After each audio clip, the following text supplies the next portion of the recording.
Hi friends, making by SP channel पर आपका एक बार फिर से स्वागत। और कुछ अनोखे चीज़ों के सीखने के लिए आपको बस यहाँ पर जुड़े रहना है। ओके। और आज हम एरर डिटेक्शन सीरीज़ की एपिसोड 6 को यहाँ पर डिस्कस करने वाले हैं। अब तक हम पूरे 50 इंग्लिश रूल्स को कवर कर चुके हैं। ओके। और तो फिर चलो शुरू करते हैं आज के वीडियो। ओके फ्रेंड्स, जैसे कि यहाँ पर लिखा है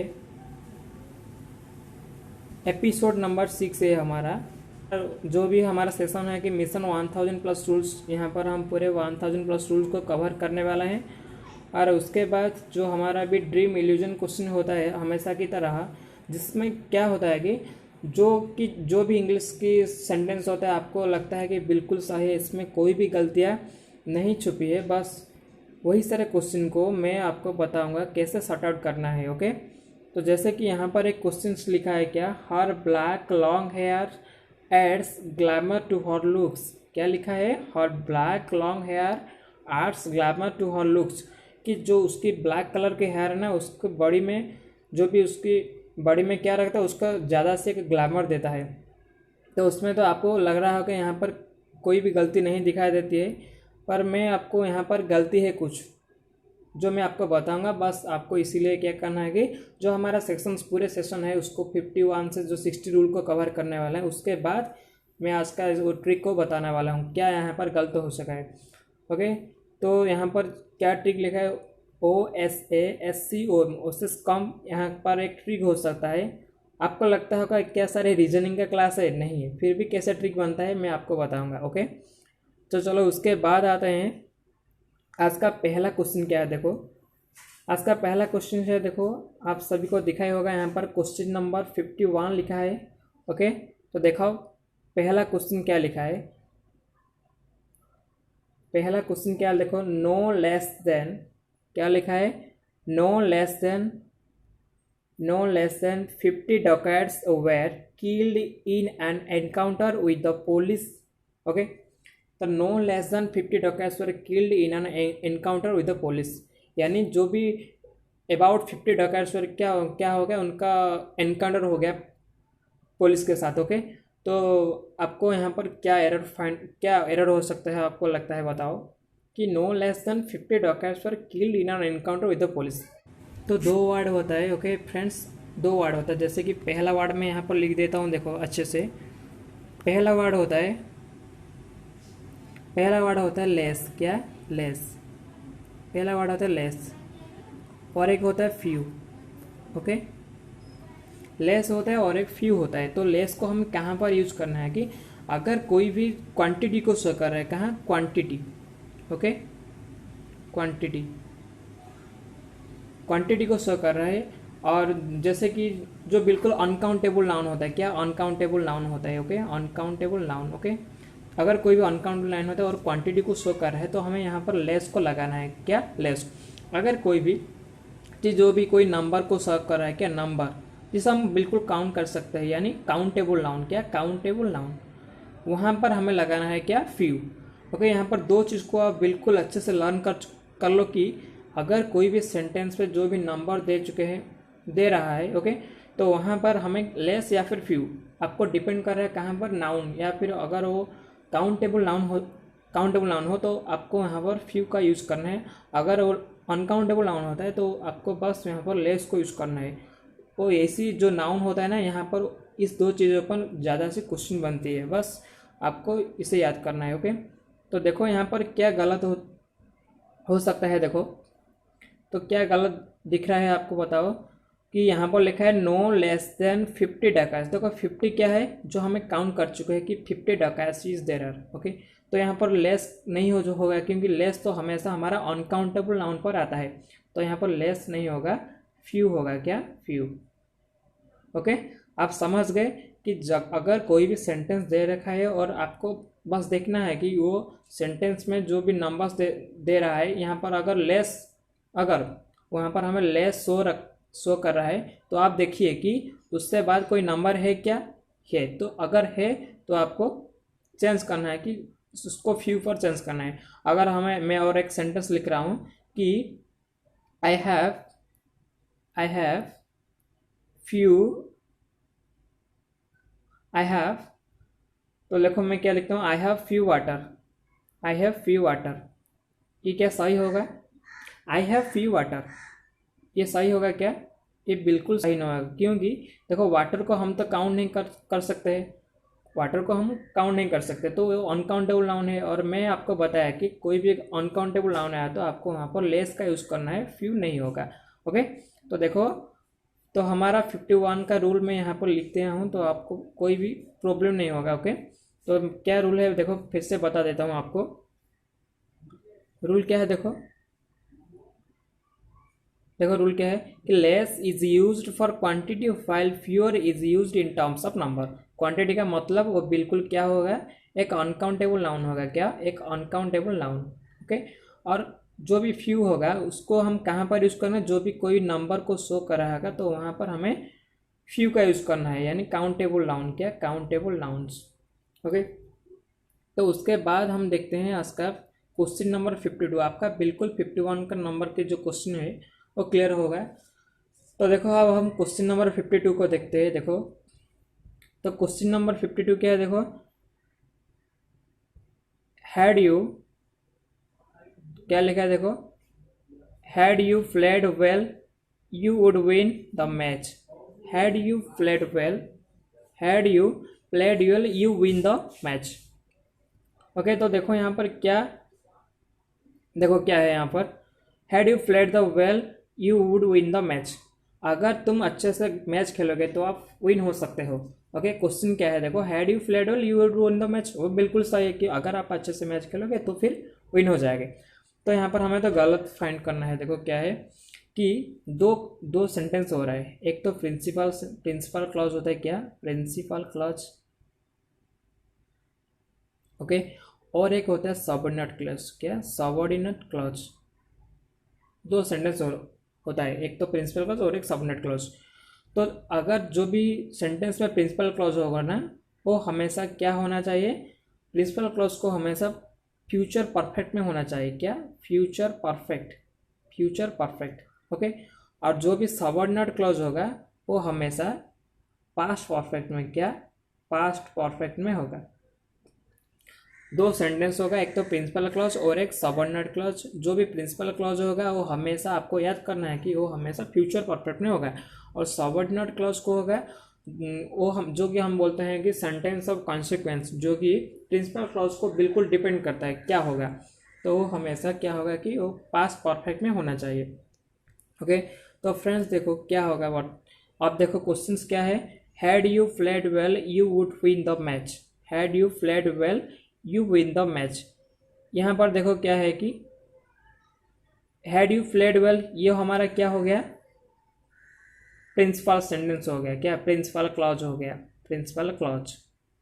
ये तो सही है, मैं आपको बताया कि फ्यूचर परफेक्ट में होगा, बिल्कुल सही है, इसमें कोई गलती नहीं दिखा है। उसके बाद you would win the match, तो ये हो गया हमारा सबऑर्डिनेट क्लॉज या फिर सेंटेंस ऑफ कॉन्सिक्वेंस, आप कोई भी बोल सकते हो कि कुछ भी, इसमें कोई प्रॉब्लम नहीं है। पर वो हमारा क्या होना चाहिए था, मैं आपको बताया कि ये हमेशा पास्ट परफेक्ट में होना चाहिए। क्या? Past perfect. पास्ट परफेक्ट का फॉर्म क्या होता है कि हैड प्लस V3 होता है। क्या? Had plus V3।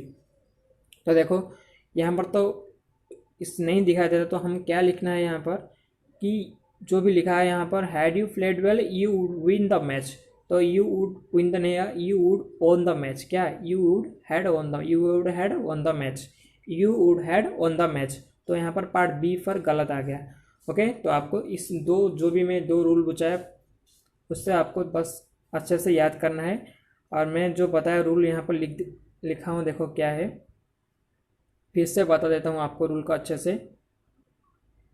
ओके, तो देखो रूल क्या है, when the subordinate clause is in the past perfect form and expressed a condition, the principal clause should be in future perfect। जो भी हमारा प्रिंसिपल क्लॉज हो हमेशा फ्यूचर परफेक्ट में होना चाहिए, और जो सबऑर्डिनेट क्लॉज हमेशा किस पर होना चाहिए, पास्ट परफेक्ट। इस दो चीज़ को आप बस दिमाग में फिट कर लो, जो कि हमारा जो भी एग्जाम आएगा उसमें आपको इस तरह क्वेश्चन बन सकता है। तो आप बस यहाँ से अच्छे से लर्न कर दो कि एग्जाम में कोई प्रॉब्लम ना होगा आपका। ओके, तो देखो उसके बाद हम आते हैं हमारा क्वेश्चन नंबर 53। देखो क्या है, बिल्कुल कंसंट्रेशन देके देखो।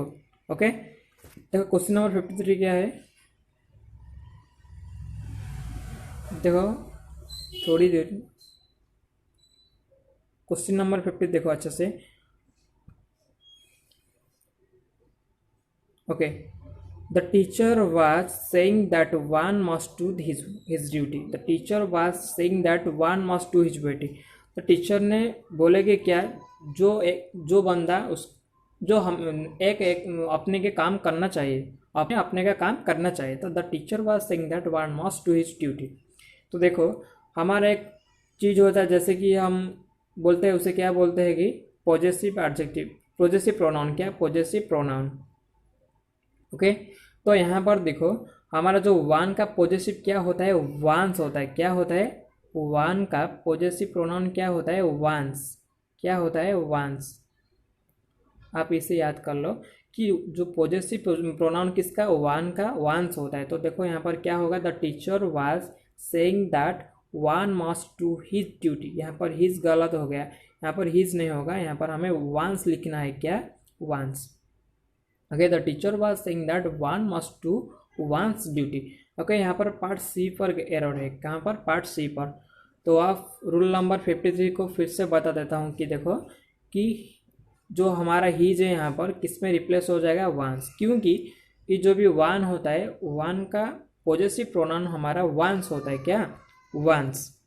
ओके, और उसके बाद देखो हमारा क्वेश्चन नंबर 54 क्या है। देखो 54, क्वेश्चन नंबर 54 क्या है देखो, there was little milk in the bottle and she gave it to the baby when he started weeping. Okay, there was little milk in the bottle and she gave it to the baby when he started weeping. Okay, तो जो हमारा जो यहाँ पर बटल milk, जो बटल में मिल्क है ना, उसे जब बेबी ने रोया तो वहाँ पर उसे मिल्क दे गया। ओके, तो हमें तो यहाँ पर इंग्लिश के रूल को समझना है अच्छे से और एरर को फाइंड करना है। देखो क्या है एरर हो सकता है। यहाँ पर लिखा है यहाँ पर देयर वाज लिटिल मिल्क, ठीक है, in the bottle and she gave it to the baby when he started weeping. यहाँ पर गलत कहाँ पर हो सकता है? आपको क्या लगता है, बताओ आप? देयर वाज लिटिल मिल्क सही है, in the bottle, okay, and she gave it to the baby when he started. देखो आपको एक चीज़ को यहाँ पर रिमार्क करना है, ही। ओके, ही किसके लिए आया है, बस आपको इस बात को अच्छे से याद करना है कि ही, ये आपको फाइंड करना है कि ही किसके लिए आया है। देयर वाज लिटिल मिल्क इसके लिए आया क्या? नहीं, इसका पर गलत।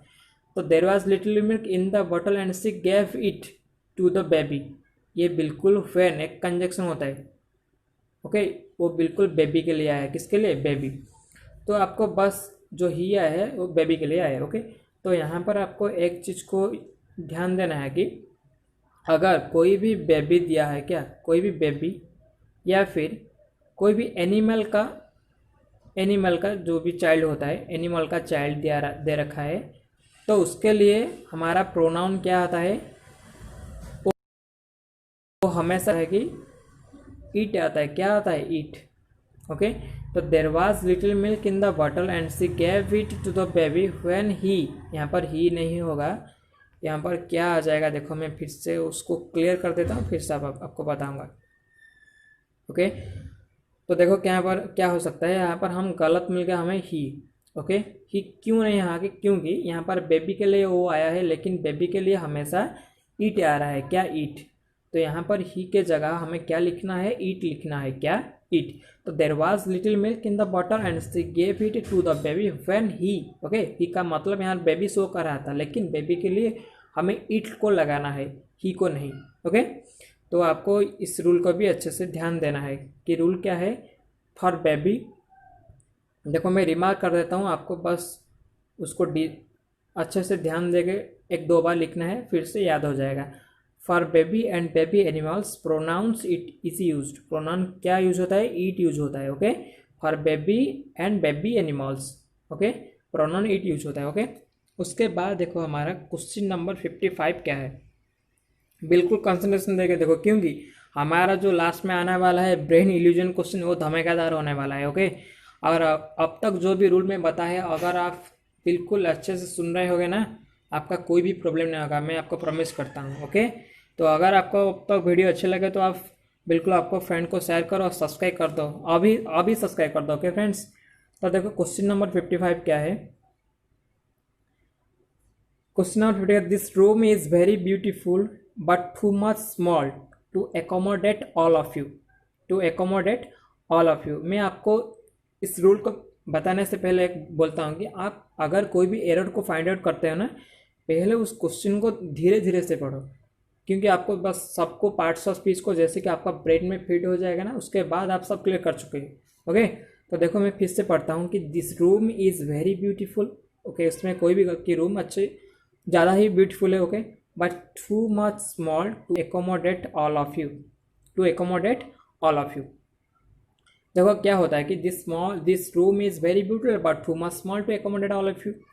ओके, तो देखो यहाँ पर एक रूल होता है, एक होता है टू मच, क्या है टू मच, और एक होता है much too, much too. Okay, तो देखो हमारा एक इसमें दो चीज़ को आपको याद करना है कि अगर कोई भी सेंटेंस में क्या आता है कि टू मच आता है, क्या टू मच, तो टू मच के साथ हमेशा एक नाउन आना चाहिए, क्या नाउन।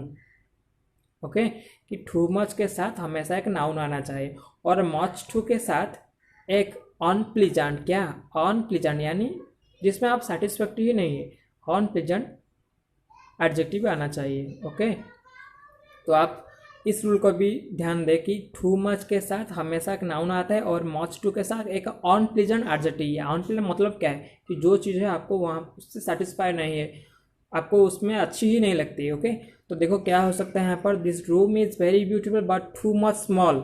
देखो स्मॉल आ गया है, वो नेगेटिव वर्ड है। ओके, तो यहाँ पर वो बिल्कुल अनसेटिस्फैक्ट्री या फिर अन प्लीजेंट एडजेक्टिव हो रहा है, तो यहाँ पर टू मच नहीं होगा, यहाँ पर क्या हो जाएगा, मच टू, क्या मच टू। तो this room is very beautiful and but much too small to accommodate all of you, और बाकी सब ठीक है। तो यहाँ पर गलत कहाँ पर मिला हमें, पार्ट बी पर।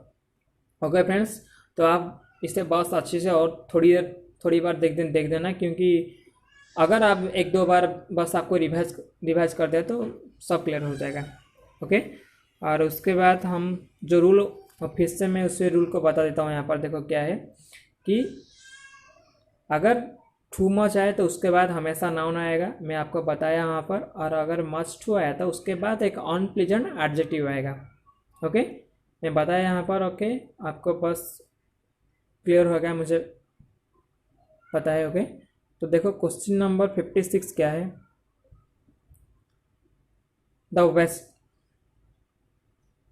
The Western media always judged the city on the condition of its shops। मैं बताया फिर से कि आपको बस वो सेंटेंस को धीरे धीरे आराम से पढ़ना है।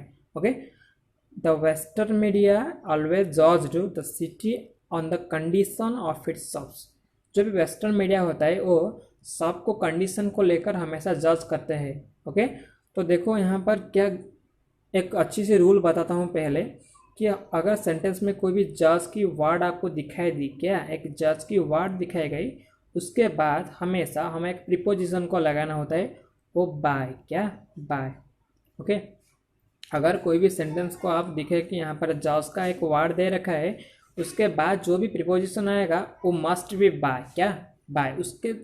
उसके बदले कोई भी आया तो आपको बस वहाँ पर एरर को मान लेना है। ओके, यहाँ पर तो देखो the western media always judged, ये सही है, द सिटी। ओके, ऑन है, क्या होता है, एक प्रीपोजिशन आता है। मैं लेकिन आपको बताया क्या कि अगर जज दिखाई दी तो उसके बाद जो भी प्रीपोजिशन आएगा वो क्या होना चाहिए, बाय। तो देखो यहाँ पर बाय होना चाहिए, यानी उसको पार्ट सी पर हमारा एरर मिल गया।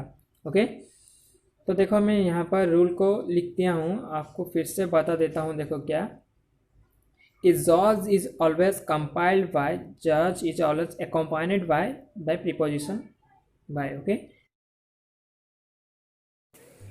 अगर आपको दिल से अच्छी लगे तो वीडियो को लाइक करना और अपने फ्रेंड के साथ शेयर करना, और अगर कोई भी डाउट या फिर क्वेरी है तो हमें कमेंट बॉक्स